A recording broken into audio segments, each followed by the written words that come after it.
আজ আমি তোমাদের শোনাবো এক মজার কিন্তু শিক্ষণীয় গল্প, শিয়ালের মিথ্যা কথা। গল্পটা শুনে বোঝো, সব মিষ্টি কথা আসলে সত্যি নয়। একদিন সকালে জঙ্গলে হাঁটছিল এক নিরীহ খরগোশ। হঠাৎ তার সামনে এসে হাজির হলো এক ধূর্ত শিয়াল।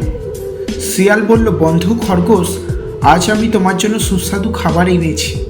শিয়াল বলল, চলো আমার গুহায় চলো, ওখানে মধু, ফল আর মজাদার খাবার রাখা আছে।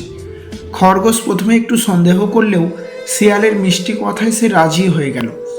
খরগোশ গুহার মুখে পৌঁছেই দেখল ভেতরটা অন্ধকার আর কেমন যেন অশুভ মনে হচ্ছে। তার মন বলল এটা কোনো ফাঁদ হতে পারে। সে চুপি চুপি পেছনে ফিরে দাঁড়িয়ে রইল। খরগোশ বলল, তুমি আগে ঢোকো, তারপর আমি আসছি। শিয়াল গুহায় ঢুকতেই খরগোশ দৌড়ে পালিয়ে গেল। শিয়ালের মিথ্যা ফাঁদে পা দেয়নি সে। এই গল্প থেকে আমরা শিখি, সব মিষ্টি কথা বিশ্বাস করা উচিত নয়। গল্পটা যদি তোমাদের ভালো লেগে থাকে তাহলে একটা লাইক দিও আর চ্যানেলটা সাবস্ক্রাইব করতে ভুলো না।